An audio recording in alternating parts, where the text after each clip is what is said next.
కోసమే వేచి ఉన్న రేయిలా వేయి కళ్ళతోటి ఎదురు చూడనా వానజల్లు కోసమే వేచి ఉన్న పైరులా గంపెడంత ఆశతోటి చూడనా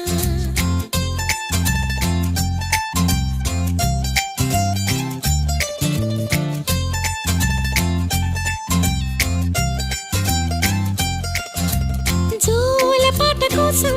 ఉయ్యాలలోన చంటి పాపలాగా కోడి కూత కోసం తెల్లారు జాము పల్లెటూరిలాగా ఆగనే లేనుగా చెప్పవా నేరుగా గుండెలో ఉన్న మాట ఏ ఒకటి రెండు మూడు అంటూ అరే ఒక్కో క్షణాన్ని నేను